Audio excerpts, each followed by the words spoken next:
Bueno, cierta solución ante esto es lo que el quinto párrafo del artículo 81 denomina teoría de las correcciones simétricas. ¿Y qué es básicamente la teoría de las correcciones simétricas? Básicamente es computar en el periodo fiscal siguiente el crédito fiscal que no he computado en el periodo fiscal anterior.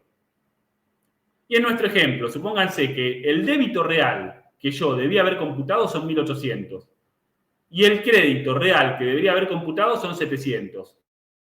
Por ende, el impuesto resultante es un saldo técnico a favor del fisco de 1.100 pesos. Sin embargo, yo omití 200 pesos, yo presenté por 1.800 y crédito 500. Por ende, el impuesto resultante es 1.300. Si yo quiero llevar los 1.300 a los 1.100, lo que estoy haciendo es rectificar en menos. Entonces, ¿cuál es la solución que tengo? La solución que tengo es computar estos 200 pesos en el periodo fiscal siguiente.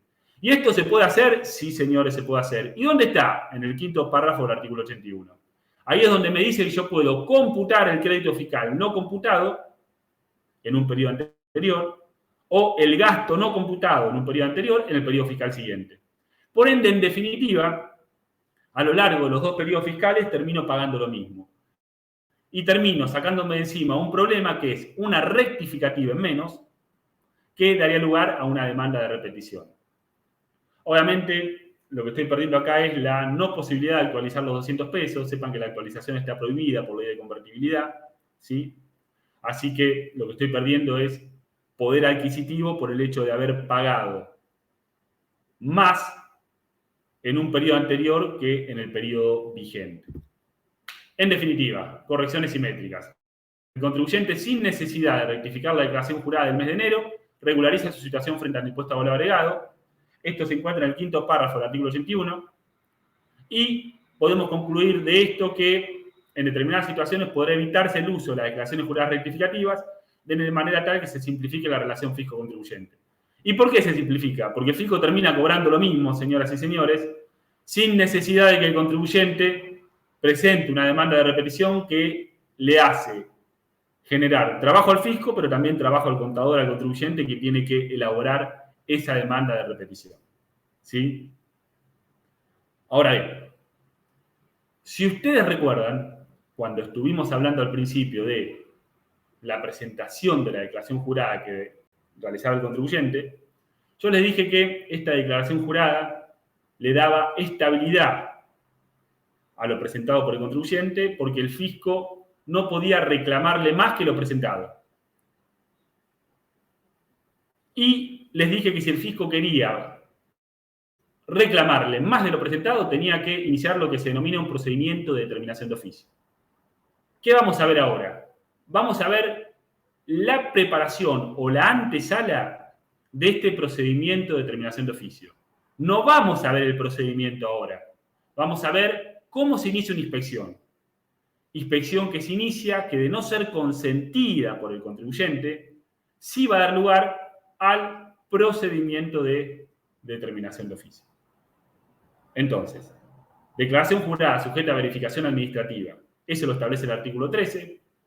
¿Cómo se inicia la verificación administrativa? ¿Cómo se inicia una inspección? Mediante una comunicación del fisco hacia el contribuyente. Y esto depende, claro. No es lo mismo en nación que en provincia. Si bien los códigos fiscales es un copia y pegue de lo que es la ley de procedimiento tributario, tampoco van a usar los mismos formularios. Cada uno, digamos, con su librito, cada uno, digamos, con sus formularios, cada uno con su forma de trabajar, pero en definitiva son todos muy similares. Si la FIP quiere iniciar una inspección, ¿cómo lo hace? Comunicando una orden de intervención al contribuyente. Esta orden de intervención tiene materialidad en un F8000, en un formulario 8000. Cuando finaliza la verificación, al contribuyente se le comunica, un formulario que es el formulario 8900. Los contadores, cuando recibimos el 8900, nos quedamos tranquilos. Decimos, terminó. No sé si para bien o para mal, pero terminó en principio la verificación. Y en el medio pueden haber requerimientos que se materializan a través de un formulario 8600. ¿Y en ARBA cómo es? Bueno, lo que es el 8000, formulario 8000, en ARBA es un R269-2, que es una orden de fiscalización. También hay un acta de requerimiento. hay un acta de comprobación, están los 078, actas de infracciones. Vale decir, previamente al inicio de la determinación de oficio, siempre el fisco inicia una inspección. Y ustedes dirán, ¿pero puede ir el fisco directamente a la determinación de oficio sin previamente iniciar una inspección? Y les digo que no, chicos. Siempre tiene que iniciar una inspección. Salvo lo dispuesto por la Resolución Normativa 56 del 2010 de ARBA. ¿Qué establece esta resolución normativa?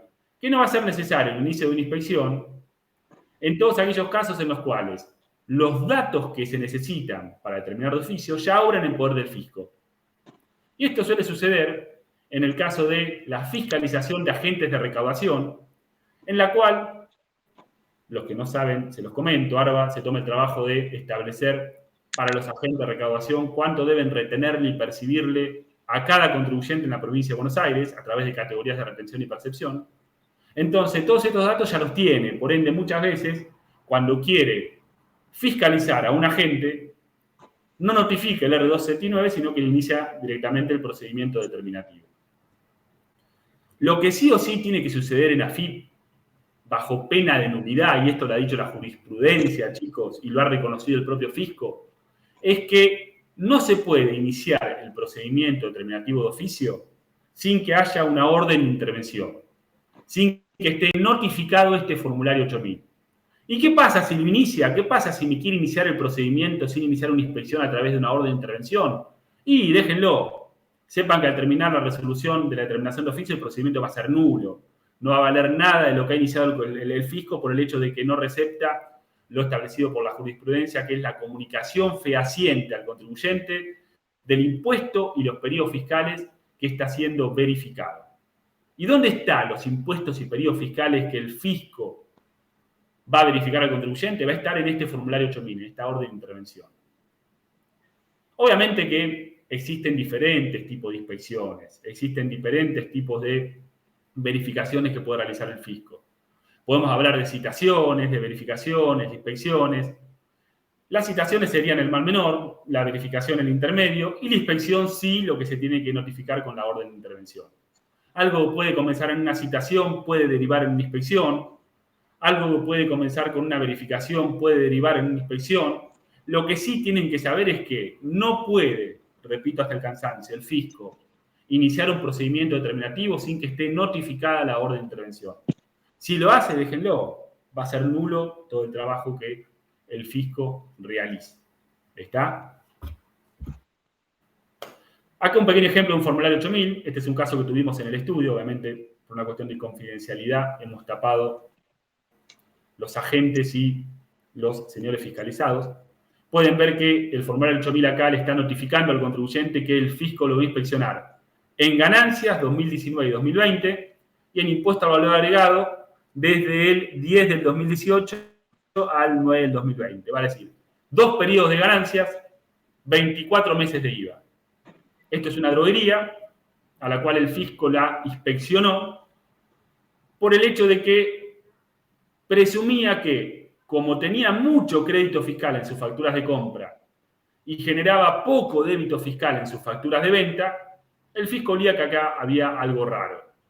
Si tenía mucho crédito fiscal y tenía poco débito, y presumía que acá la droguería tenía ventas en negro. Entonces, ¿qué hace el fisco? Bueno, le pide a través de un requerimiento que le muestre la droguería los papelitos. A ver, póngame a disposición el libro de IVA ventas compras, el detalle de deudas y créditos, el detalle de sus bienes de uso. Dígame en el estatuto quién es el socio gerente del SRL. Póngame a disposición los libros. ¿Para qué? Y para que el fisco pueda ver que lo presentado por el contribuyente sea correcto. Para eso le pide todos estos papelitos, para ver si efectivamente el contribuyente ha declarado correctamente ese débito fiscal. Lo que omitió el fisco en su tarea investigativa acá, que después le pudimos mostrar en el estudio vía la contestación de este requerimiento, era que las droguerías, en lo que es la venta de medicamentos, tienen exenta la venta cuando la venta se realiza en la etapa de reventa a las farmacias, cuando la venta se realiza a consumidores finales, pero que la droguería recibía todo el crédito fiscal a través de las compras que realizaba a los laboratorios y a los importadores directos. Y que obviamente por una regla de tope, artículo 12 de la ley de IVA, no se podía computar todo este crédito fiscal. Porque el crédito fiscal que estaba discriminado por la compra de medicamentos, no podía computarlo contra la venta de material descartable. ¿Por qué? Porque el artículo 12 de la ley de IVA dice que hay una ley de tope. Y si usted realiza una venta exenta, no puede computarse crédito fiscal sobre la venta que posteriormente en la segunda etapa está exenta. Entonces, esto fue lo que se le explicó al fisco. Mire, fisco, acá hay una regla de tope. Usted, digamos, a pesar de que diga que hay mucho crédito fiscal en las compras, ese crédito fiscal está topeado en función de las ventas exentas y las ventas gravadas. Está topeado, digamos, los indirectos, está asignado específicamente lo que son los directos, por ende, lo que usted, digamos, ha presumido no es así. ¿Y qué hizo el fisco con la contestación? Y emitió el formulario 8900. Ah, bueno, perfecto. Lo libero de la fiscalización porque usted me ha aclarado que a pesar de que yo pensé que olía algo mal, no había nada mal. El contribuyente había declarado correctamente su débito fiscal, había topeado su crédito fiscal directo por el crédito fiscal de la venta de medicamentos y había prorrateado lo que eran los créditos fiscales indirectos. ¿Está?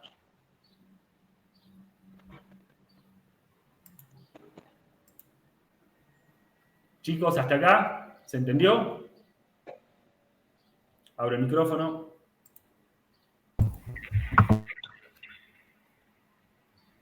¿Se entiende? ¿Alguna pregunta?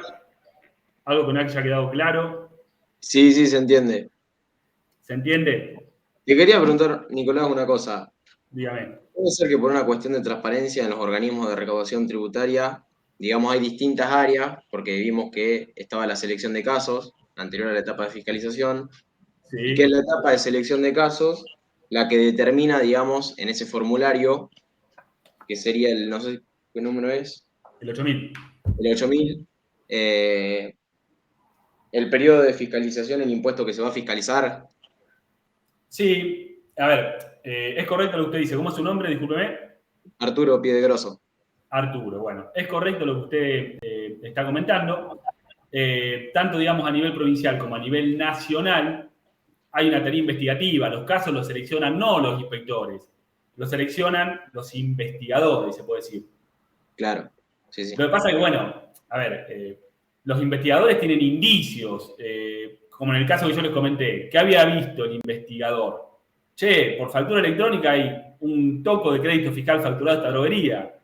Y después, digamos, tiene poco débito. Entonces, para mí algo me huele mal. Lo que pasa es que el investigador tiene que estar más formado, porque tiene que conocer la ley de impuesto al agregado. Tiene que saber, digamos, que hay exenciones con respecto a la venta de medicamentos. Porque esto lo que ha generado la investigación es un dispendio jurisdiccional que lo único que ha traído, digamos, es costos al Estado. ¿Por qué? Porque se ha iniciado un caso, una fiscalización que no tenía razón de ser. ¿Me entiendes lo que te digo? Entonces, es correcto que los casos se carguen en una fase anterior, que es una fase de investigación. Lo de la transparencia, dejémoslo ahí, por experiencia le digo. O sea, no siempre, digamos, sale de una tarea investigativa los sujetos que van a ser fiscalizados. Debería salir a través de una transparencia, de una selección de casos que arroje el sistema, producto de cruces que realice. No siempre es así. Bueno. A ver, yo te voy a decir la verdad a ustedes, chicos. Ustedes van a salir a la calle el día de mañana y van a tener que saber lo que sucede en la calle. Es así. Hay ciertas cuestiones que exceden la transparencia. Lamentablemente, estamos en Argentina, no hago cargo de lo que digo, pero es así. ¿Está? Ok, gracias. ¿Algo más? ¿No? ¿Continuamos?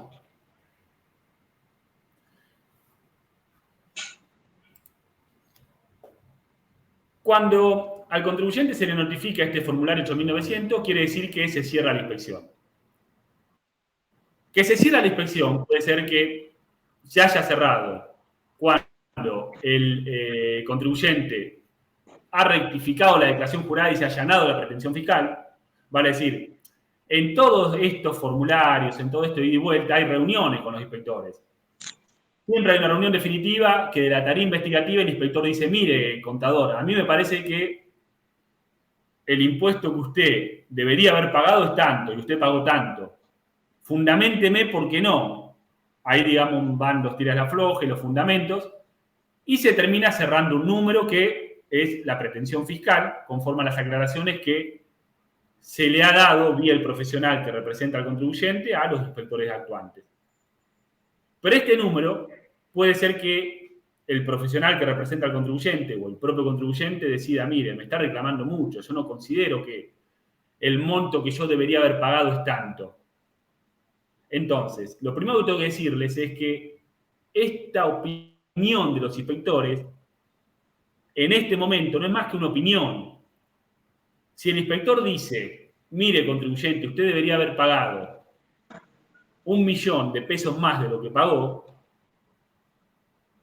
y el contribuyente dice, mire, yo no estoy de acuerdo, el fisco con eso no hace nada. Simplemente ya va teniendo una aproximación al contribuyente de lo que el fisco va a reclamar. Pero si el fisco quiere seguir con este reclamo, quiere llegar a una etapa en la cual ese reclamo ya se encuentra firme y se lo puede cobrar al contribuyente, poniendo un abogado para que se lo cobre, si es que el contribuyente no quiere iniciarlo voluntariamente, debe iniciar el fisco un procedimiento que, vuelvo a repetir hasta el cansancio, se denomina determinación de oficio. ¿Y cuándo procede la determinación de oficio? Y cuando el contribuyente no haya presentado su declaración jurada, es lógico. Si el contribuyente no determina, el fisco con todas las facultades que le da la ley de procedimientos puede determinar el impuesto. O cuando lo que ha determinado el contribuyente no haya sido conforme a derecho, en cuyo caso estamos en una declaración jurada inexacta, o cuando quiere ser efectiva la responsabilidad solidaria. ¿Y qué es la responsabilidad solidaria?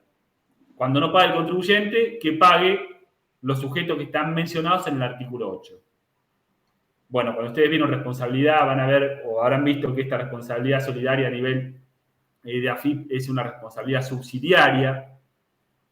No sé si le habrán comentado que la Corte de la provincia ha dicho que la responsabilidad en ARBA debe ser subsidiaria y no, digamos, solidaria, como el fisco provincial pretende haber planteado con cada inicio del procedimiento. Pero tengan presente, digamos, que el inicio de la determinación de oficio procede en estos casos.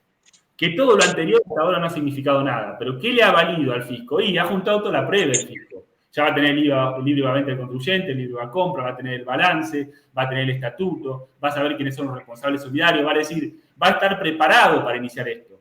Por eso yo les digo que siempre es necesaria una verificación, siempre es necesaria una inspección previa al contribuyente para que el fisco no llegue desnudo acá, para que el fisco no lleve directamente con los indicios de la etapa investigativa, sino que ya llegue con todo eso que se ha investigado depurado. ¿A través de qué? A través de la tarea que han realizado los inspectores. Obviamente, como hay casos en los cuales procede la determinación de oficio, hay casos en los cuales no procede. ¿Y cuándo? Y no es determinación de oficio lo que ha realizado previamente el inspector. Les comenté recién que la reunión previa con el inspector, en la cual el inspector me dice, mire, yo considero que usted me dé 1.000.000 de pesos de impuesto más de lo que pagó, eso no es determinación de oficio. Es la preparación para iniciar el procedimiento determinativo. Y también no va a ser necesario la determinación de oficio, algo ya les adelanté de esto, cuando el error de la declaración jurada esté manifestado en la parte financiera, en la segunda parte. Es decir, computé 1.500.000 pesos de retenciones y las retenciones no existen. Bueno, el fisco no va a tener que recurrir para impugnar esa declaración jurada de determinación de oficio. No, el fisco va a decir, no se haga el vivo, vos remeto de estas retenciones y págueme. No, pero inícieme la determinación de oficio. No, el artículo 14 no dice que yo, fisco, debe iniciar la determinación de oficio para impugnar esta declaración jurada. Así que págueme o se lo cobro judicialmente. Entonces, cuando el error, cuando la mentira está en la segunda parte de la declaración jurada, prepárense porque eso en cualquier momento el fisco puede reclamarlo y puede cobrarlo judicialmente. ¿Y cuáles son las etapas de la determinación de oficio? Bueno, una determinación de oficio se inicia con una vista, con una comunicación al contribuyente, en el cual el fisco le va a decir que el contribuyente va a relatar todos los antecedentes, hay un modelo de determinación de oficio, creo, en el material, Yo igual le voy a seguir material relativo a esta clase, le voy a subir esto que teníamos preparado, más todo lo que tengo yo. Se inicia con una comunicación al contribuyente en el cual se relatan todo lo previo que ha realizado el inspector. Y se le da un plazo de 15 días para que el contribuyente ejerza su derecho de defensa. Estos 15 días son prorrogables por única vez. Es decir, se le puede peticionar al fisco, deme 15 días más para contestar. Por única vez el fisco decide darlo o no darlo, generalmente lo da. En ARBA, si estamos hablando de un procedimiento determinativo en ARBA, estos 15 días adicionales no existen. ¿Sí? Si ustedes empiezan a asesorar al contribuyente cuando ya tienen el muerto adentro, vale decir, cuando ya está la determinación de oficio iniciada, y ya corrieron 10 días desde la notificación de la vista, ¿qué tienen que hacer? Y soliciten un pedido de vista del expediente. ¿Por qué? Porque la ley de procedimiento administrativo, que contempla el pedido de vista, es de aplicación supletoria para la ley de procedimiento tributario. Si ustedes piden vista del expediente, lo que va a generar este pedido de vista es que se suspenda el plazo de 15 días hasta tanto el fisco le ponga a disposición los antecedentes. Se puede decir que ustedes están ganando tiempo, sepan que el pedido de vista está.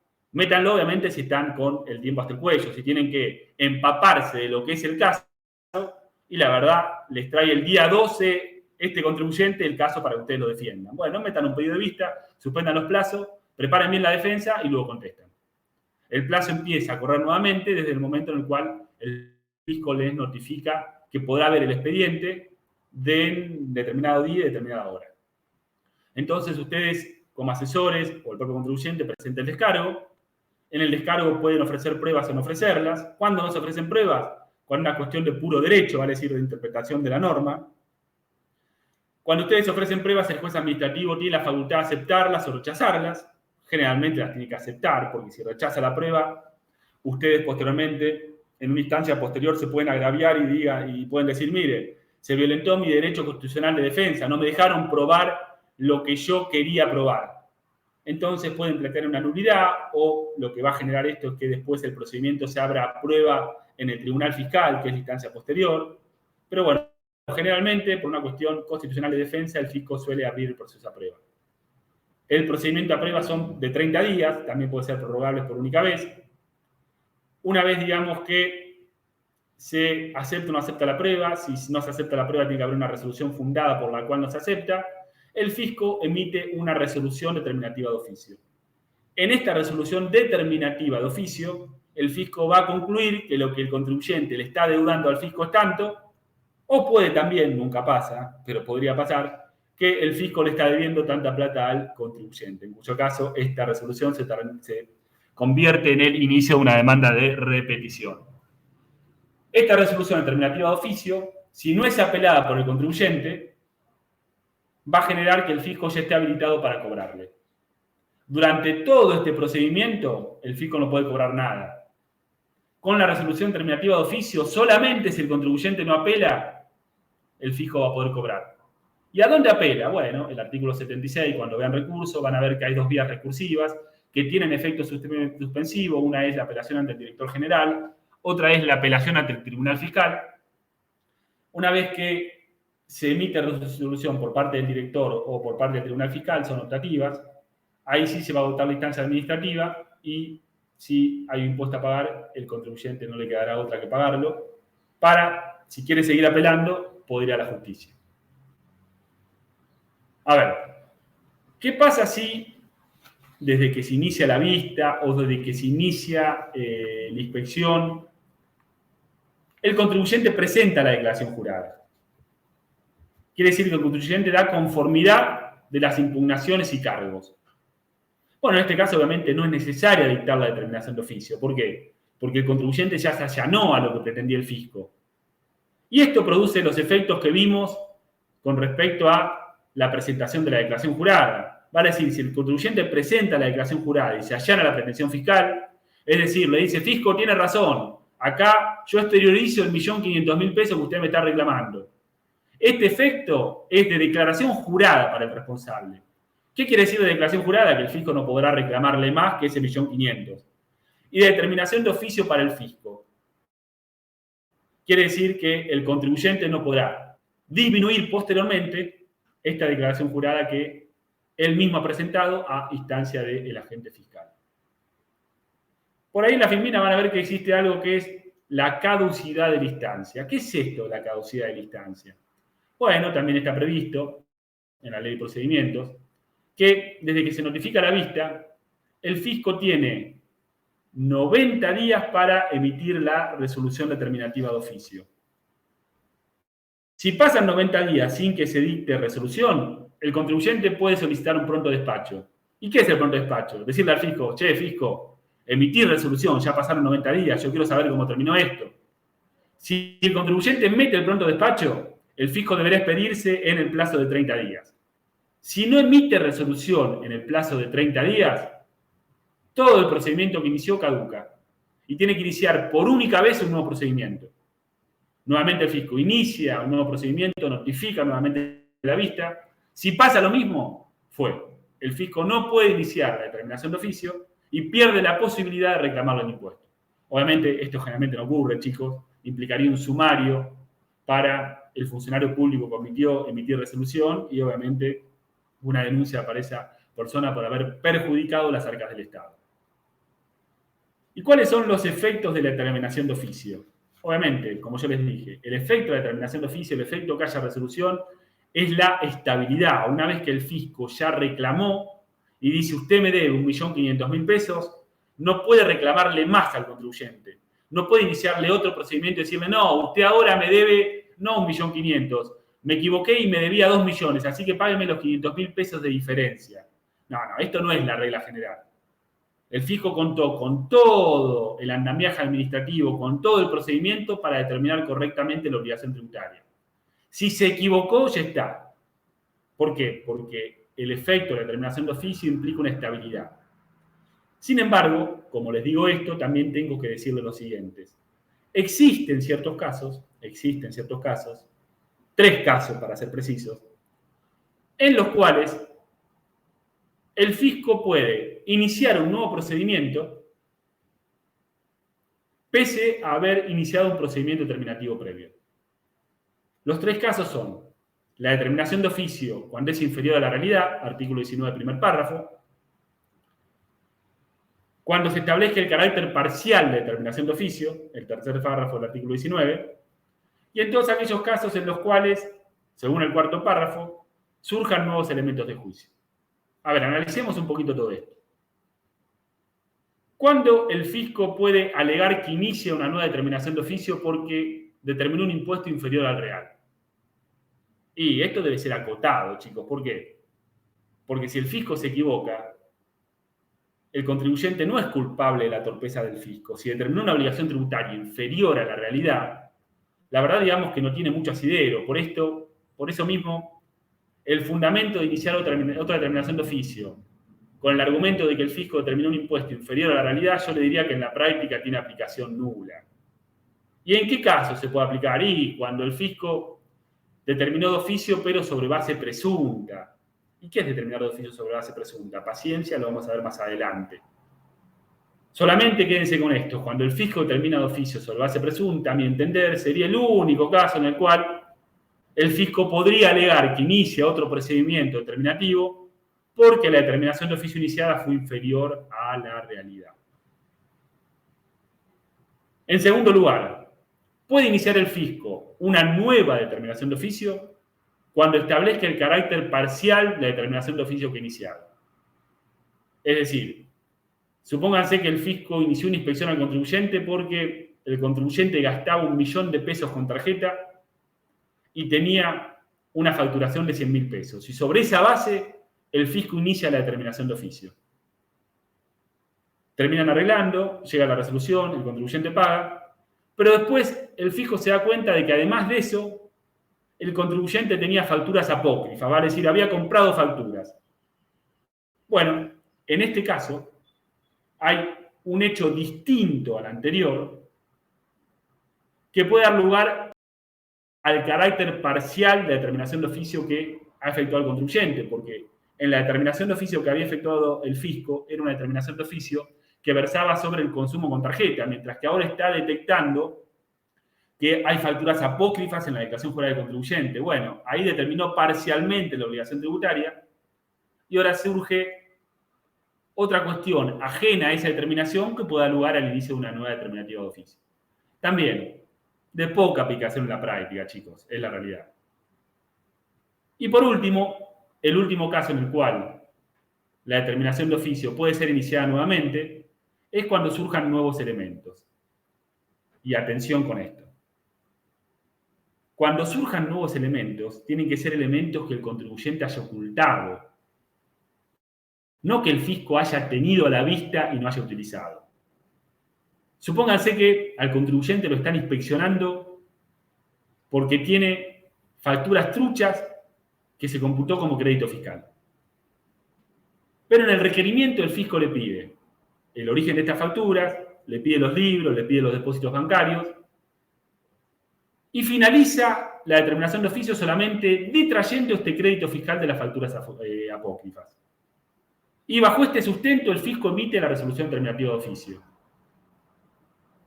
El fisco no puede decir posteriormente, bajo el pretexto de un hecho nuevo o que han surgido nuevos elementos, que ahora se da cuenta de que hay depósitos bancarios superiores a los ingresos del contribuyente, que darían un indicio de que hay facturación en negro que no ha realizado el contribuyente. ¿Y por qué no puede decirlo? Porque el mismo contribuyente ya le ha aportado los depósitos bancarios. ¿Sí? Mediante requerimiento el fisco le peticionó los extractos bancarios, el contribuyente se los aportó. Entonces, si ya esta documentación obraba en poder del fisco, el fisco no puede argumentar que hay un hecho nuevo con sustento en que no había visto, no había controlado los depósitos que el contribuyente le puso a la vista. Entonces, ojo con esto, chicos. Tiene que ser, para que haya un hecho nuevo que fundamente el inicio de un nuevo procedimiento determinativo, tienen que ser elementos que haya ocultado el contribuyente, que el fisco no haya tenido a disposición a los efectos, digamos, de cuantificar correctamente la obligación tributaria. ¿Está?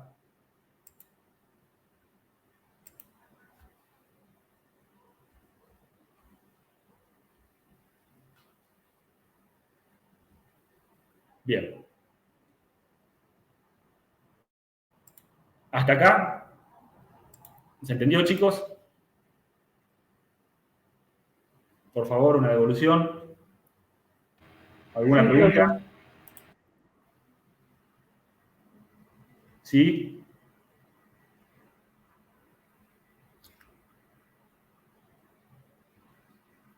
Estoy escuchando, chicos. ¿No hay preguntas? Sigo adelante. Bien.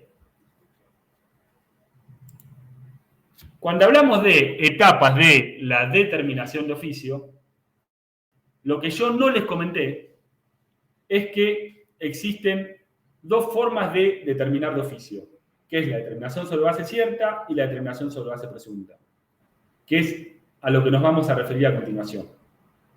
Sin embargo, quiero comentarles rápidamente un nuevo instituto que se encuentra presente en la Ley de Procedimiento Tributario a través desde el 1 de enero del 2018 por la reforma de la Ley 27430.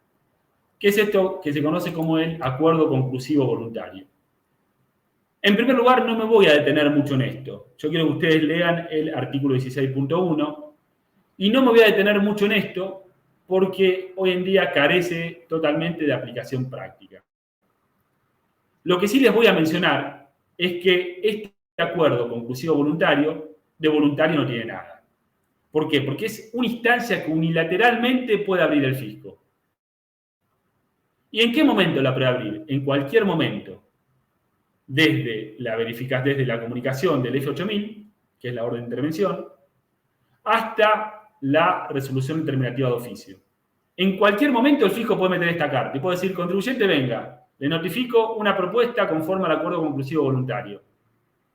¿Y por qué el fisco va a realizar esto?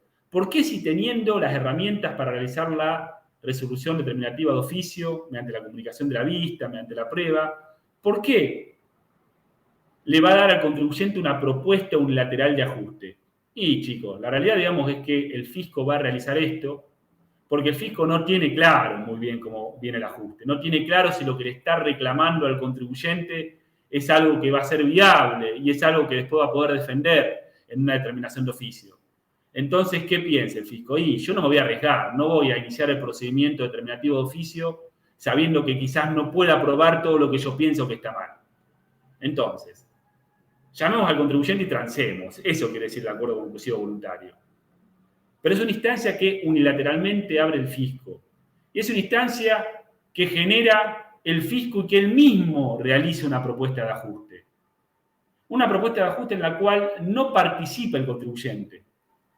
Lo que sí, si esta propuesta de ajuste es homologada, vale decir el contribuyente la consiente, va a tener la estabilidad de la declaración jurada presentada. Bien. Pero no me quiero detener mucho en esto. Sepan que el acuerdo conclusivo voluntario está. Sepan que es una especie de transacción que quiere hacer el fisco con el contribuyente. Sépanse que tiene ciertos efectos, que los invito a que lean el artículo 16. Sepan también que hay ciertos casos en los cuales no se puede aplicar el acuerdo conclusivo voluntario. Cuando esta propuesta va a dar lugar a una denuncia penal, por ejemplo. Simplemente se los menciono. Los invito a que lean el artículo 16, agregado a continuación, artículo 16.1, y cualquier duda que tengan sobre el acuerdo conclusivo voluntario, me la hagan saber. ¿Está? Lo que yo estaba diciendo antes de mencionar este instituto que les vuelvo a comentar, no tiene aplicación práctica, es decirle que existen dos tipos de determinación de oficio. Una determinación sobre base cierta, que es la regla general, y una determinación sobre base presunta, que es la regla secundaria. ¿Qué quiero decirles con esto? Solamente en todos aquellos casos en los cuales el fisco no pueda determinar sobre base cierta la materia imponible, recién ahí va a poder determinar sobre base presunta. ¿Y qué es sobre base? Determinar la materia imponible sobre base presunta. Ahí básicamente establecer una base imponible impositiva en función de ciertos indicios que puede tener el fisco que le indicaría que el contribuyente no ha cuantificado correctamente la declaración jurada. Desde el 1 de enero del 2018, nuestra ley de procedimientos contempla en el artículo 18, agregado a continuación, todos aquellos casos en los cuales el fisco podría utilizar este instituto de determinar la materia imponible sobre base presunta. Y el primer párrafo me da la regla general. Cuando haya irregularidades que imposibiliten el conocimiento cierto de las operaciones. Esta es la regla general. Irregularidades que no permitan determinar sobre base cierta, me está diciendo el fisco. En forma general, esta es la regla. En particular, cuando los contribuyentes o responsables realicen alguna de estas ciertas actividades. En primer lugar, obstaculicen la fiscalización del fisco. Por ejemplo, no dejo entrar a los inspectores en mi domicilio fiscal. O me piden los libros y no se los doy. O cuando en los libros que yo les aporto hay documentación, digamos, que implica que yo he contabilizado gastos o servicios no realizados, como por ejemplo facturas apócrifas. Es decir, estoy induciendo al error al fisco. Le estoy no aportando documentación o le estoy aportando documentación que es falsa, a los efectos de que no pueda determinar correctamente. Si sucede esto, el fisco tiene la posibilidad de determinar de oficio sobre base presunta. Entonces, sabiendo cuándo puede determinar de oficio sobre base presunta, lo siguiente que tengo que comentarles es la manera, la forma en la cual lo hace. Y para esto tienen que saber que existen dos tipos de presunciones. Las presunciones las traemos de la rama del derecho y decimos que las presunciones pueden ser simples o pueden ser legales. Las presunciones simples son solamente indicios que se encuentran presentes, ya yendo a la ley de procedimiento, en el artículo 18, en el primer y último párrafo de la ley 1183. Y pueden ser como indicios que utiliza el fisco para determinar sobre base presunta. Podemos mencionar, por ejemplo, el nivel de vida del contribuyente, lo que gasta con tarjeta, me puede dar un indicio de si declaró correctamente su ganancia. Los salarios que ha pagado, me puede dar un indicio de si facturó todo. Los depósitos bancarios, el alquiler que paga, me puede dar un indicio de su nivel de vida. Vale decir, son presunciones simples.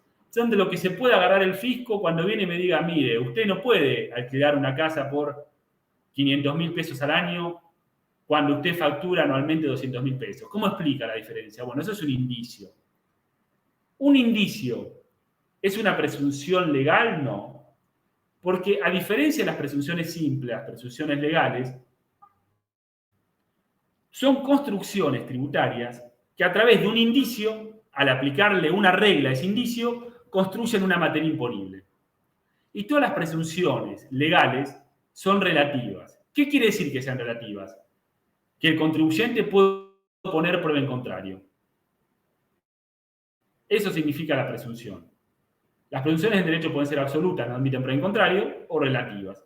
Nosotros en ganancias conocemos presunciones absolutas, como por ejemplo la venta de inmuebles, el interés, digamos, que se genera por la venta de inmuebles es una presunción que no admite prueba en contrario. Pero acá, en nuestra ley de procedimiento, hablamos siempre de presunciones legales relativas. Todas admiten prueba en contrario. Indicios, como yo le decía, los salarios, el alquiler del negocio, los montos de compras y ventas, asistencia de mercaderías, indicios que toma el fisco para reconstruir la materia imponible. El nivel de vida del contribuyente, por ejemplo, la jurisprudencia que dice que el fisco había tomado el nivel de vida del contribuyente. ¿Cómo sabe el nivel de vida del contribuyente? Obviamente por lo que exterioriza el contribuyente, por el monto consumido y toda la información que recibe el fisco referido a lo que paga de alquiler, referido, digamos, a lo que paga de colegio, lo que paga de tarjeta, lo que paga de luz, gas. Le informan todos estos agentes al fisco lo que gasta cada contribuyente. Entonces, en este caso, el organismo fiscal había basado un ajuste diciendo el monto consumido del contribuyente no refleja su nivel de vida. Pero no decía cuál era el nivel de vida que debía tener el contribuyente. Decía el consumido es mínimo. Y la verdad, digamos que esta presunción del fisco no avanzó. ¿Y por qué no avanzó? Porque no pudo probar el fisco o no alegó que el nivel de vida del contribuyente superase el monto consumido declarado. El monto consumido de ganancias, recuerden. ¿Está? Entonces, en este caso, todo lo que alegue el fisco en materia de presunción debe tener un cierto sustento probatorio. ¿Sí? Pero estos son indicios, son presunciones simples. En cambio, las presunciones relativas, las presunciones legales, son aquellas que tomando estos indicios le aplican una regla y llegan a la base imponible omitida. Y para que ustedes vean cómo funciona esto, vamos a ver la primera presunción que establece el artículo 18, inciso A. Recuerden, ya estamos en presunciones legales. Los indicios están en el 18 primer párrafo y el 18 último párrafo. Aquí estamos hablando de presunciones legales. ¿Por qué presunciones? Porque toman un indicio, le aplican una regla y llegan a un hecho inferido. El primer indicio que toma el legislador es el alquiler de la casa habitación. Se encuentra presente en el 18 inciso A y es una presunción esta que es aplicable solamente a personas físicas. Es aplicable solamente a personas humanas. Entonces, ¿cuál es el hecho conocido? ¿Cuál es el indicio que toma el fisco para construir la presunción? El alquiler de la casa habitación. ¿Y por qué es un hecho conocido por el fisco?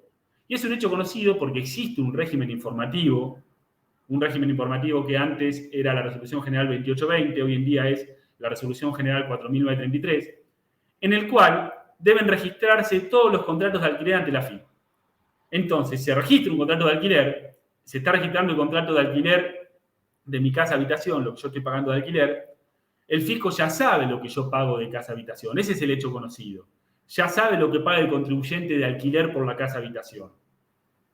Entonces, a partir de este hecho conocido, el fisco va a inferir la ganancia neta que el contribuyente debe declarar en impuesto a las ganancias.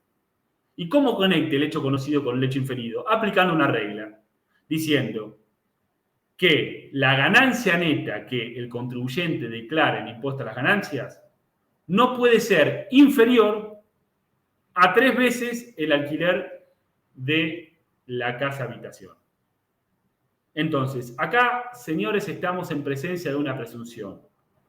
Tomamos un hecho conocido, inferimos un hecho y conectamos el hecho conocido con el hecho inferido a partir de una determinada regla. El fisco de esta manera estima la ganancia neta del contribuyente, la imputa al periodo fiscal corriente, al periodo fiscal en el cual tiene informada el alquiler de la casa habitación, y es simplemente aplicable a las personas humanas. Sin embargo, esta presunción admite prueba en contrario. Yo les dije que todas las presunciones en materia tributaria son relativas, admiten prueba en contrario.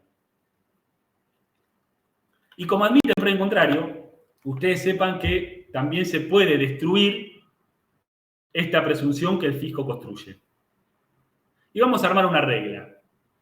Una regla que nos va a decir que toda presunción que se basa en un hecho inferido que versa sobre una ganancia neta a determinar o un incremento patrimonial a justificar, va a poder ser desvirtuado vía el cuadro de justificación de variaciones patrimoniales. Es decir, cuando estamos ante este tipo de presunciones, la forma de desvirtuar, la forma de probar por parte del contribuyente es a través de una buena construcción del cuadro de justificación de variaciones patrimoniales.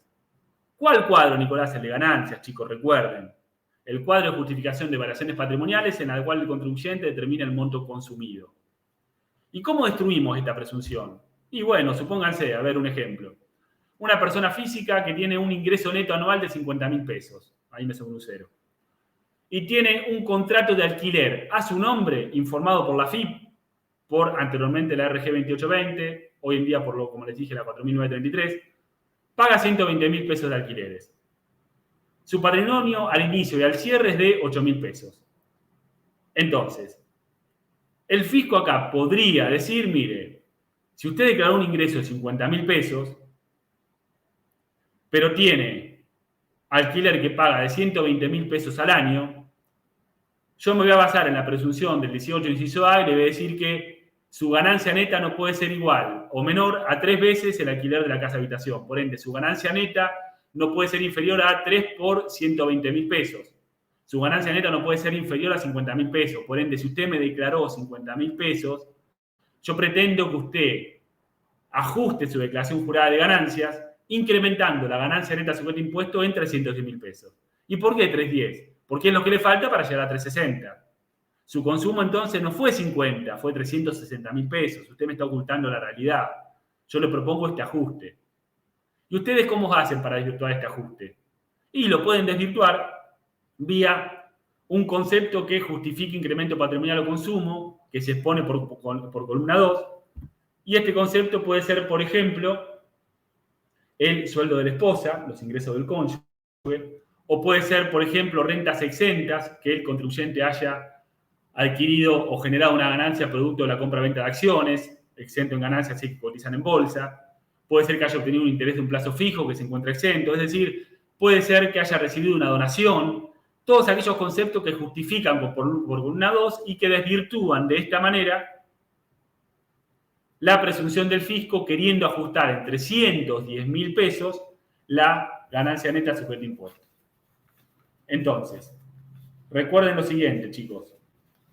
En el caso en el cual el fisco pretenda un ajuste vía este tipo de presunciones, sepan que ustedes la pueden desvirtuar a través del cuadro de justificación de variaciones patrimoniales. O dicho de otra manera, toda presunción sobre una ganancia específica a obtener o incremento patrimonial no justificado es susceptible de ser atacada versus el cuadro de justificación de variaciones patrimoniales, que se utiliza obviamente para liquidar impuestos a las ganancias, desvirtuando o atacando lo que se conoce como hecho inferido, desvirtuando el ajuste de 310.000 pesos, hecho inferido, que pretende imponer el fisco al contribuyente. ¿Sí?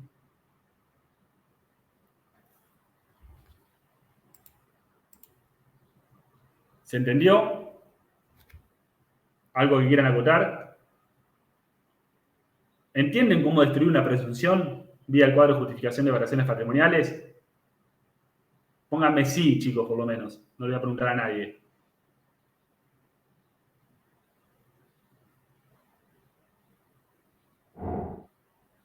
Sí, gracias, Lorena. Gracias, Jennifer. Gracias, Narelia. Perfecto. Muy bien.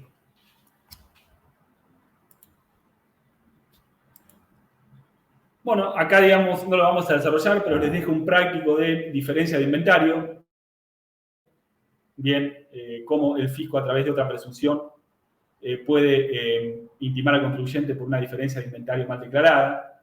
Las diferencias de inventario pueden ser negativas o positivas. En el ejemplo ustedes lo pueden ver.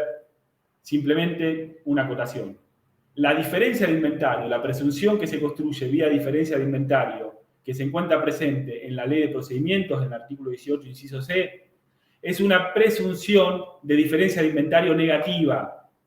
Cuando existen diferencias de inventario positivas, no utilizamos el 18, inciso C, o el fisco no utiliza el 18, inciso C a los efectos de cuantificar la obligación tributaria, sino que se basa en un dictamen, que es el dictamen 65 del 82, y genera, a diferencia de la diferencia de inventario negativa, un ajuste en el periodo fiscal corriente. Diferencia de inventario positiva genera ajuste en el periodo fiscal corriente, diferencia de inventario negativa genera ajuste en el periodo fiscal anterior. Algo que no les dije relativo a las presunciones es lo siguiente. En el artículo 18 ustedes van a ver que existen un gran cúmulo de presunciones. Pero también el mismo artículo 18 aclara que para determinar la obligación tributaria no se puede utilizar más de una presunción por impuesto. A ver cómo es esto. Existe una presunción que se relaciona con diferencia de inventario y una presunción que se relaciona con depósitos bancarios. Si el fisco quiere cuantificarme vía presunción mi obligación en impuesto a las ganancias, no puede tomar la diferencia de inventario y el depósito bancario como presunción. Puede tomar una presunción por impuesto. Lo que sí puede hacer es tomar más de una presunción si lo que está atacando son diferentes impuestos. ¿Sí? Y puede también utilizar una misma presunción para atacar un impuesto en varios periodos fiscales. No sé si soy claro, pero quédense con esto, que es lo más importante. El fisco no puede realizar una construcción, una presunción, utilizando más de una presunción para cuantificar un impuesto en un mismo periodo fiscal. ¿Está? Si así lo hace, déjenlo hacer, va a ser nulo todo el procedimiento y ustedes van a ganar. ¿Sí? Cuando estamos hablando de presunción, no es lo mismo que hablar de ficción. En el artículo 18 encontramos en su mayoría presunciones, pero también podemos encontrar ficciones. ¿Y qué es una ficción, Nicolás? ¿En qué se diferencia una presunción de una ficción? ¿Es lo mismo una presunción que una ficción? Y no, ya les adelanto que no es lo mismo. Las presunciones son válidas. De la presunción llegamos de un hecho conocido, que puede ser, como yo les dije, el alquiler de la casa-habitación, a un hecho que puede llegar a ser cierto, que es la ganancia neta sujeta a impuesto. Sin embargo, cuando estamos hablando de presunciones, de ficciones, perdón, partimos de un hecho conocido y llegamos a un hecho que es totalmente incierto. Ahí estamos en presencia de una ficción, ya vamos a ver un ejemplo. O también hay ficciones cuando partimos de un hecho falso, y obviamente si el fisco parte de un hecho falso, va a llegar a un hecho inferido que también va a ser falso. Entonces, las ficciones no son válidas en derecho, menos en el orden del derecho tributario. Menos puede utilizarla el fisco para reconstruir la materia imponible. Son válidas las presunciones que admiten pre y contrario, no son válidas las ficciones. ¿Y dónde dentro de nuestra ley de procedimiento encontramos una ficción? Claramente encontramos ficciones cuando el fisco habla de presunciones en base a imágenes satelitales. Estamos hablando concretamente del artículo 18, inciso C'. Estamos hablando de una presunción que se basa en una foto que toma el fisco a través de un satélite. Supóngase que el fisco en diciembre del 2011 recibe imágenes satelitales de los campos de la ciudad de Junín y en esas imágenes satelitales el fisco fotografía 100 hectáreas de soja de un cliente suyo, de un cliente de ustedes, futuros contadores. Entonces, en diciembre del 2011, la soja se sabe que está sembrada, toma la imagen satelital de la sementera de soja. ¿La imagen satelital es un hecho cierto? ¿Es un hecho conocido? Y sí, es un hecho conocido, cierto, siempre y cuando la imagen sea nítida y esté correctamente determinada. Pero supongamos que es un hecho cierto. Es un hecho en el cual el fisco se puede basar. en el cual el fisco tiene conocimiento de que el contribuyente tiene sembradas 100 hectáreas de soja. ¿Cuál es la presunción que construye el fisco? Y acá ya entramos en cualquier cosa, en cualquier tipo de análisis que termina siendo ficción y no presunción. El fisco con esta imagen satelital infiere que el contribuyente tiene que haber obtenido el rendimiento promedio que obtuvo la mayoría de los contribuyentes en esta zona. Supóngase que el rendimiento promedio fue 4.000 toneladas,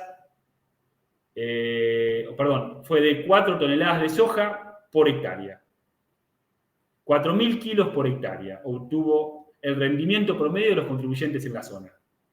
Entonces el fisco toma la imagen satelital y dice, y bueno, si usted tiene 100 hectáreas de soja, su producción en esta campaña tiene que haber sido 400 toneladas. Y ahí está la presunción. Si usted vendió por menos de 400 toneladas, y usted vendió en negro, señor, págueme la diferencia. Si usted vendió por 300 toneladas, 100 pesos, 100 toneladas, perdón, valorizadas correctamente, van a ser ajuste en IVA en todo el periodo fiscal 2012, de enero a diciembre, y también va a ser ajuste en ganancias. Por 100 toneladas que usted me mintió, no declaró y vendió en negro. Entonces, ustedes cuando llega esto, lo primero que le realizan es llamar al contribuyente y díganle, escúchame, de las 100 hectáreas, ¿cuánto te rindió? Y mire, contador, a mí me rindió 3.000 kilos, me rindió 3 toneladas de hectárea. Bueno, aquel fisco está diciendo que a vos debería haberte rendido 4.000 kilos. ¿Y por qué te rindió menos del promedio? Y mire, me rindió menos del promedio porque me llovió menos que el promedio en la zona. Entonces, ya empezamos a desmenuzar un poquito la situación. El fisco pretende cobrar sobre 100 toneladas adicionales de soja.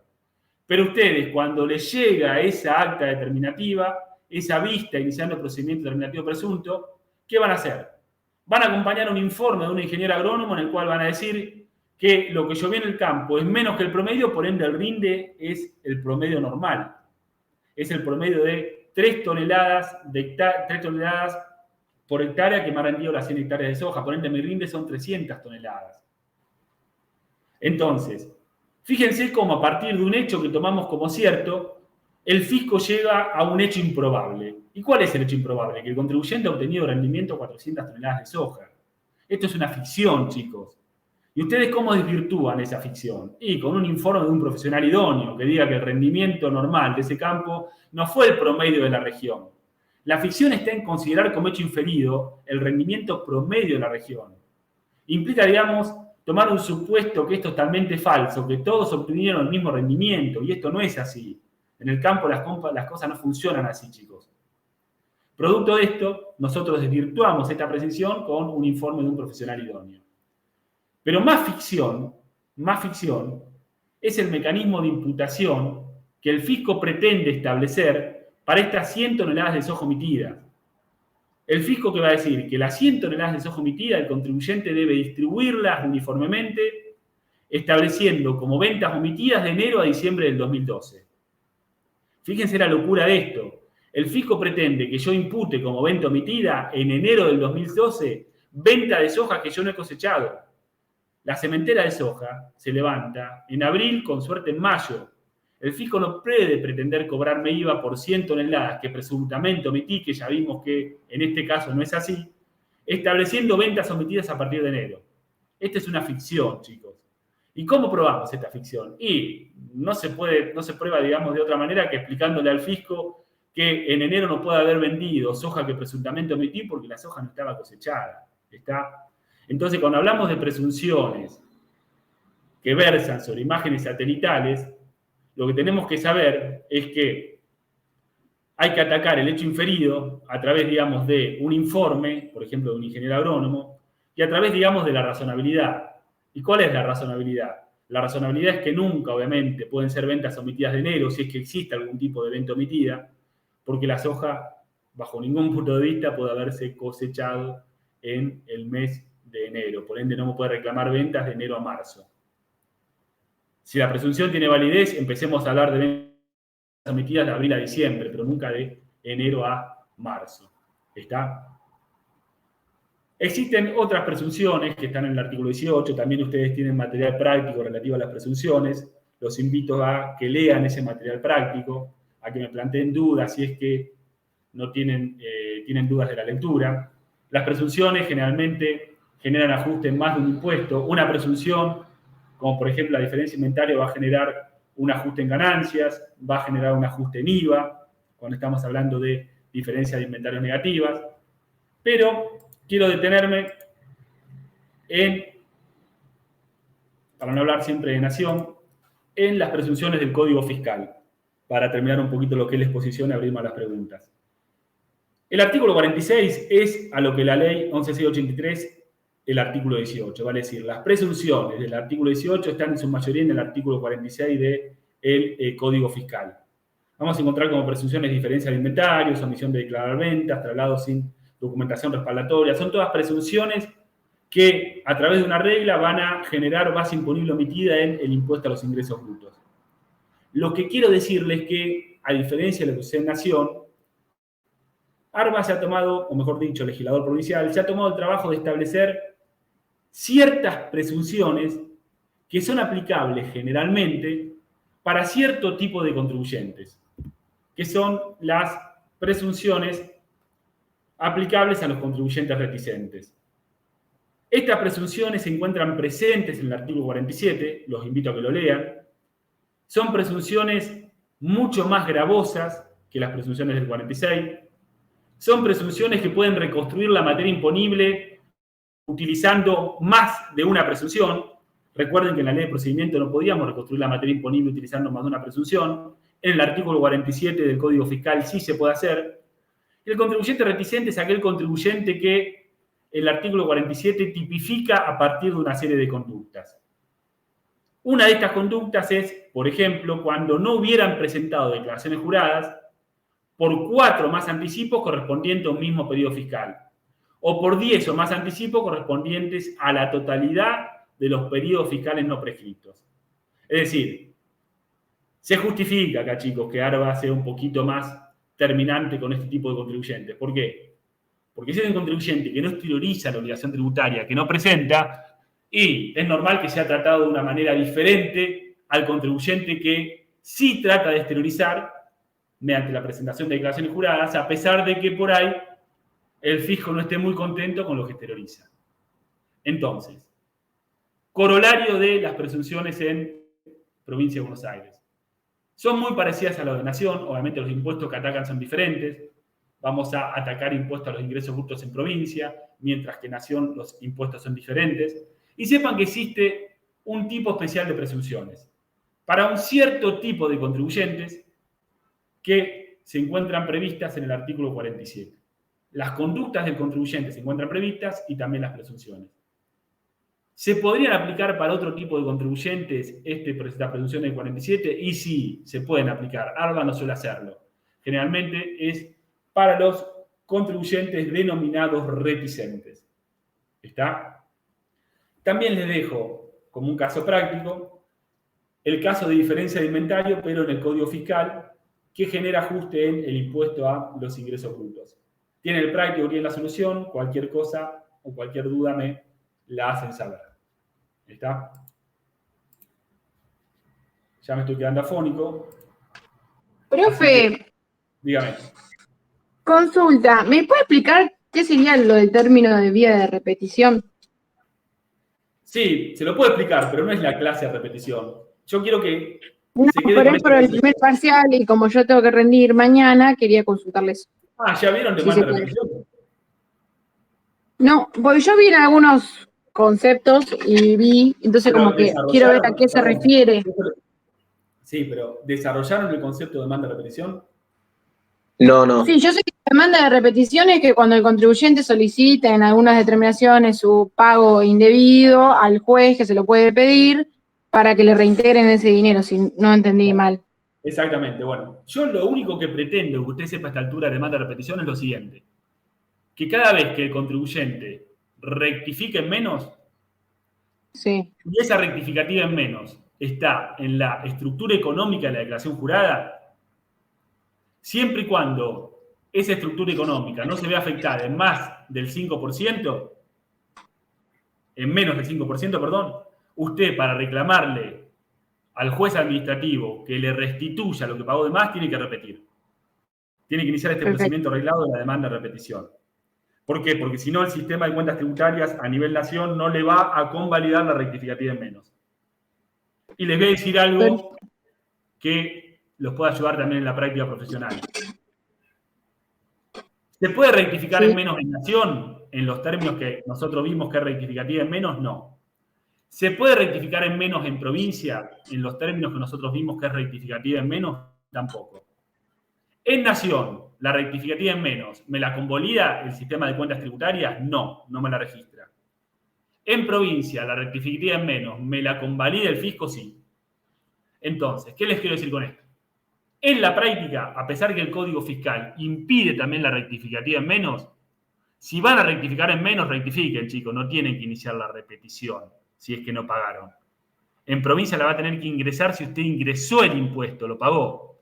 Pero si quiere reducir el impuesto determinado mediante una nueva presentación, hágalo porque el sistema se lo va a convalidar. Pero es rectificativa en menos, Nicolás, sí, pero el sistema se lo convalida, chicos, te voy a decir. ¿Está? ¿Se entendió, señorita? Y después sí, después tengo dos dudas, que no sé si me las puede responder porque es para mañana. En la clase de compensaciones. Sí. Yo estoy leyendo que pueden ser una automática, una de oficio o a pedido del contribuyente. Sí. ¿No? La automática es la que proviene de la propia liquidación, digamos, cuando el contribuyente liquida, por ejemplo, el IVA, ¿no? Exactamente. Que el saldo de libre disponibilidad anterior genera una compensación automática. ¿Y la de oficio y a pedido del contribuyente a qué refiere? Digamos, como que no. A pedido del contribuyente de oficio. es cuando usted, cuando está compensando a pedido del contribuyente, es cuando usted, habiendo